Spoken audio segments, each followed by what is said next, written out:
ധന്യ, അഫാനെ ഇന്നും തെളിവെടുപ്പിന് പോലീസ് കൊണ്ടുപോയ സമയത്ത് പോലീസിനോട് അഫാൻ വളരെ നിർണായകമായ ചില വെളിപ്പെടുത്തൽ നടത്തിയിട്ടുണ്ട് എന്നാണ് പുറത്തു വരുന്ന വാർത്തകൾ.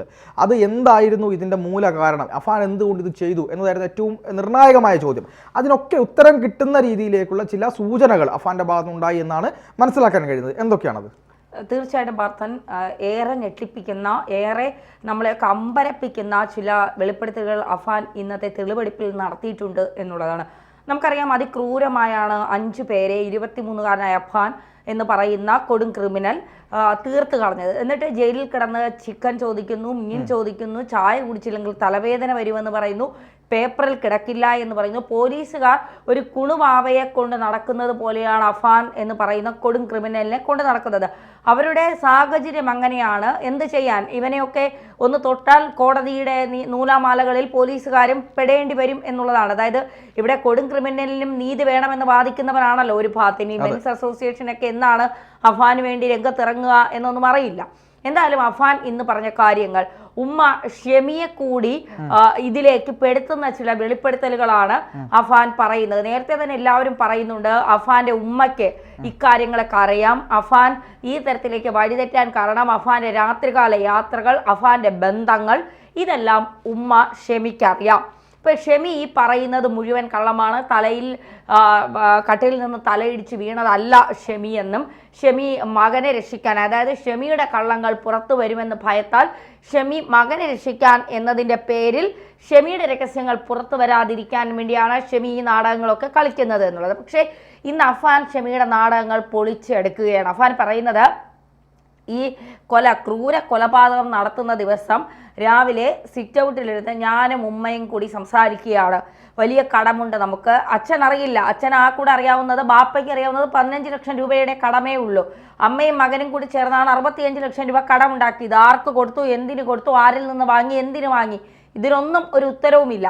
അപ്പോൾ മകൻ അമ്മയോട് ചോദിക്കുകയാണ്, ഈ കടങ്ങളൊക്കെ നമ്മൾ എങ്ങനെ തീർക്കും? അപ്പോൾ അമ്മ പറയുകയാണ്, നമുക്ക് ആത്മഹത്യ ചെയ്യാം എന്ന് പറയുമ്പോൾ അമ്മയാണ് ആത്മഹത്യ ചെയ്യാനുള്ള പ്രേരണ നൽകുന്നത്. കാരണം ബാപ്പ ഇനി തിരിച്ചു വരുമോ എന്നറിയില്ല, അപ്പോൾ സാമ്പത്തികമായി തകരുകയാണ് നമ്മൾ, അപ്പോൾ ഇനി മുന്നോട്ട് പോകാൻ കഴിയില്ല എന്ന് പറഞ്ഞുകൊണ്ട് ആത്മഹത്യ ചെയ്യാമെന്ന് പറയുന്നു. അപ്പോൾ ഞാനും അനിയനും പിന്നാലെ വരാം, അമ്മ ആദ്യം പൊക്കോളൂ എന്ന് പറയുന്നു. അങ്ങനെയാണ് സിറ്റ് ഔട്ടിൽ ഇരുന്നു കൊണ്ട് തന്നെ അമ്മയുടെ കഴുത്തിൽ ഷോള് മുറുക്കി അമ്മയെ ഷോള് ഇറുക്കി കൊലപ്പെടുത്താൻ ശ്രമിക്കുന്നു. അവിടെ ഷെമി ബോധം കെട്ട് വീഴുമ്പോൾ അഫാൻ വിചാരിക്കുന്നത് ഷെമി മരിച്ചു എന്നാണ്.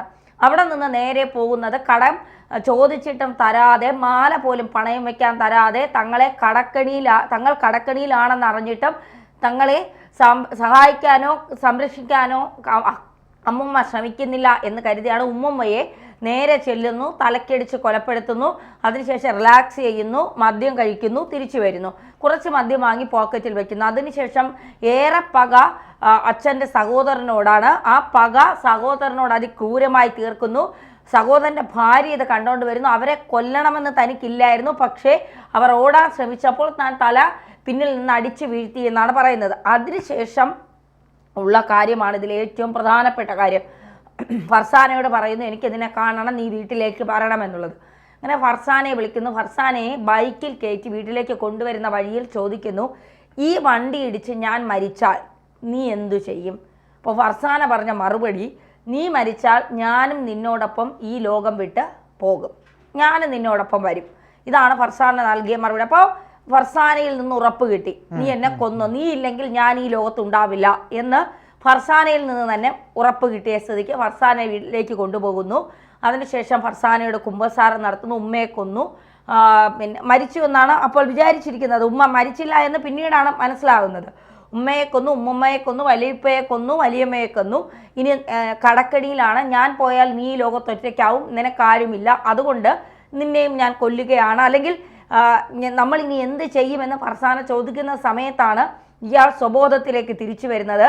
അപ്പോൾ താൻ മരിക്കും, താൻ ജീവിക്കില്ല, അപ്പോൾ താനില്ലാത്ത ലോകത്ത് ഫർസാനയും വേണ്ട, ഞാനില്ലാതെ അവൾ സന്തോഷത്തോടെ ജീവിക്കില്ല, അങ്ങനെ സന്തോഷത്തോടെ അവൾ ജീവിക്കുകയും വേണ്ട എന്ന് ഇയാൾ തീരുമാനിക്കുന്നത്. അങ്ങനെയാണ് ചുറ്റിക കൊണ്ട് ഫർസാനയും അതിക്രൂരമായി ഉപദ്രവിക്കുന്നത്. അതിനുശേഷം ഫർസാനെ കൊല്ലാൻ വേണ്ടിയാണ് ഇളയ സഹോദരനായ അഫ്സാനെ കുഴിമന്തി വാങ്ങാനായി വിടുന്നു. അഫ്സാൻ കുഴിമന്തി വാങ്ങിക്കൊണ്ട് വരുന്നു. കഴിക്കാൻ പോലും സമ്മതിക്കാതെ ആ പിഞ്ചു കുഞ്ഞിനെ, അങ്ങനെ തന്നെ പറയേണ്ടി വരും, 10ാം ക്ലാസ്സിലോ 9ാം ക്ലാസ്സിലോ പഠിക്കുന്നൊരു കുഞ്ഞാണവൻ. അവനെ തലക്കടിച്ച് അവസാന ശ്വാസം പോകുന്നത് വരെ അവൻ വിളിക്കുന്നത് ഇക്ക എന്നെ ഒന്നും ചെയ്യല്ലേ, ഇക്ക എന്നെ ഒന്നും ചെയ്യല്ലേ എന്നാണ്. അത്രയും ക്രൂരമായി എന്താ പറയുക, വളരെ ക്രൂരമായാണ് ആ കുഞ്ഞിനെ കൊല്ലുന്നത്. കൊന്നതിന് ശേഷം ഇയാൾ മൂന്ന് പേരെ കൂടെ കൊല്ലാൻ പദ്ധതി ഇട്ടിരുന്നു. പക്ഷേ ഈ കുഞ്ഞിനെ കൊന്നപ്പോൾ സ്വാഭാവികമായി തളർന്നു പോയി. അതുകൊണ്ട് മറ്റു 3 പേരും രക്ഷപ്പെട്ടു. അതാണ്. പക്ഷെ ഈ 3 പേരും കൊല്ലും. മാത്രമല്ല ഇയാൾ പറഞ്ഞ മറ്റൊരു പ്രധാനപ്പെട്ട കാര്യം, എന്തിനാണ് ഉമ്മയെയും ഫർസാനെയും അനിയനെയും കൊലപ്പെടുത്തിയതിനു ശേഷം ഗ്യാസ് സിലിണ്ടർ തുറന്നു വിട്ടതെന്ന് ചോദിച്ചപ്പോൾ ഇയാൾ പറയുന്നത് ബാപ്പയ്ക്ക് ആ വീട് സ്ഥലവും കിട്ടരുത്. അപ്പോൾ ബാപ്പയോടും ഇയാൾക്ക് പകയുണ്ട്. ഉമ്മയെയും ബാപ്പയെയും തീർക്കാൻ ഇയാൾ ഇടയ്ക്ക് ഒരു ദിവസം ഇയാൾ ജയിലിൻ്റെ കക്കൂസ് ചാടിക്കടന്ന് ഇയാൾക്ക് ചെറിയ പ്രശ്നങ്ങളുണ്ട്, ആശുപത്രിയിൽ പോയപ്പോൾ പരിക്കുകളൊന്നും ഇല്ല എന്ന് പറഞ്ഞ് പോലീസ് വീണ്ടും ജയിലിലേക്ക് കൊണ്ടുവന്ന സാഹചര്യമുണ്ട്. അപ്പോൾ ഇയാൾ ജയിൽ ചാടാനുള്ള ഒരു സാഹചര്യം കൂടിയുണ്ട്. കാരണം ഇനി ഉമ്മയും ബാപ്പയും കൊല്ലണം, മറ്റു 3 പേരുണ്ട്, അവർ പണം ചോദിച്ചിട്ട് കൊടുത്തില്ല എന്നുള്ള വൈരാഗ്യമുണ്ട്. അപ്പോഴും ചോദ്യം, ഇയാൾ എന്തുകൊണ്ട് മരിച്ചില്ല? അതൊരു ചോദ്യമാണ്. അഫാൻ എന്തുകൊണ്ട് മരിച്ചില്ല? 23 വയസ്സായ അഫാൻ ഇവരെയൊക്കെ കൊന്നിട്ട് ഞാനും നിങ്ങളോടൊപ്പം വരുന്നു എന്ന് പറഞ്ഞിട്ട് പോലീസ് പറയുന്നു ഇയാൾ എലിവിഷം കഴിച്ചിട്ടില്ല, ഇയാൾക്ക് ശാരീരികമായോ മാനസികമായോ ഒരു പ്രശ്നവുമില്ല. പിന്നെ എന്തിനാണ് ഇയാൾ ഇത്രയും പേരെ കൊന്നത്? അപ്പോൾ സാമ്പത്തികം മാത്രമല്ല ഇതിലെ പ്രധാന പ്രശ്നം. ഉമ്മയെ പറഞ്ഞു തീരും മുൻപേ സിറ്റ് ഔട്ടിൽ വെച്ച് കൊലപ്പെടുത്താൻ ശ്രമിക്കുന്നത് കടത്തിൻ്റെ പേരിൽ മാത്രമാണോ?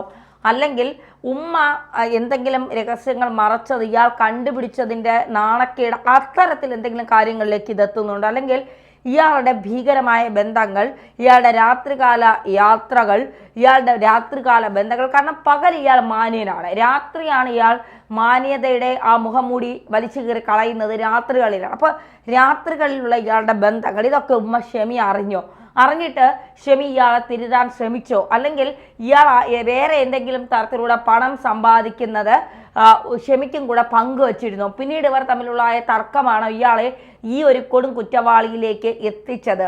അപ്പോൾ ഇതൊന്നും അറിയാത്ത ഒരു ബാപ്പയുണ്ട്. ഇളയ കുഞ്ഞിൻ്റെ കബറടത്തിൽ ചെന്നിരുന്ന് പൊട്ടിക്കരയുന്ന ഒരു ബാപ്പ, റഹീം എന്ന് പറയുന്ന അദ്ദേഹത്തെ നമ്മൾ കാണുമ്പോൾ ചങ്ക് പൊട്ടുകയാണ്. സ്വന്തം ഉമ്മയെ മകൻ കൊന്നു എന്നറിയുമ്പോൾ ആ ഉമ്മയുടെ കബറടത്തിൽ ചെന്നിരുന്ന് കരഞ്ഞ് നെഞ്ചത്തടിച്ച് വിളിക്കുന്ന ഒരു മകനെ കാണാം. സ്വന്തം സഹോദരനെ തൻ്റെ മകൻ കൊന്നു എന്ന് പറയുമ്പോൾ ആ സഹോദരൻ്റെ കബറടത്തിൽ ചെന്നിരുന്ന് കരഞ്ഞ് നിലവിളിക്കുന്ന ഒരു സഹോദരനെ കാണാം നമുക്കപ്പോൾ. ഭാര്യ പറയുന്നത് കള്ളമാണെന്നറിഞ്ഞിട്ടും അതിനെ തിരുത്താൻ കഴിയാതെ, സത്യം എന്തെന്ന് അവരോട് ചോദിക്കാൻ കഴിയാതെ, നിരാശനായി ഒന്നും കഴിയാതെ, ഒന്നും ചെയ്യാൻ കഴിയാതെ നിൽക്കുന്ന ഒരു ഭർത്താവിനെ നമുക്ക് കാണാം. മകൻ 23കാരനായ മകൻ ഏതെങ്കിലുമൊക്കെ ഒരു നിലയിൽ എത്തണമെന്ന് ആഗ്രഹിച്ചവൻ പോലീസുകാരോടൊപ്പം കൊടും കുറ്റവാളിയായി ആളുകൾ ഭയത്തോടെ നോക്കുന്ന ഒരാളായി വീടിൻ്റെ മുന്നിൽ വന്ന് താൻ ഓരോരുത്തരെ കൊല്ലുന്നത് വിശദീകരിക്കുന്നത് കാണേണ്ടി വരുന്ന ഒരു അച്ഛൻ. ആ അച്ഛൻ്റെ അവസ്ഥയെക്കുറിച്ച് ആലോചിക്കുമ്പോഴാണ് സത്യത്തിൽ കരളും കണ്ണും കരഞ്ഞു പോകുന്നത് എന്ന് തോന്നിപ്പോകും. കാരണം നിസ്സഹായനായ ഒരു ബാപ്പ എന്ത് ചെയ്യണം? ഭാര്യ കള്ളം പറയുന്നു, മകൻ കൊടും കുറ്റവാളി, സ്നേഹിച്ച് കൊതി തീരും മുമ്പേ ഒരു മകൻ പോകുന്നു, ഉമ്മ, സഹോദരങ്ങൾ, എന്ത് പാപമാണ് താൻ ചെയ്തത് ഇതൊക്കെ കാണാനെന്ന് സ്വയം ചോദിക്കുന്ന ഒരു ബാപ്പ. അദ്ദേഹത്തിൻ്റെ നിസ്സയ അവസ്ഥയ്ക്ക് മുന്നിൽ സത്യത്തിൽ എന്ത് പറയണമെന്നറിയാതെ നിന്നു പോവുകയാണ് മാധ്യമപ്രവർത്തകരെ നമ്മളൊക്കെ പലപ്പോഴും. തീർച്ചയായിട്ടും.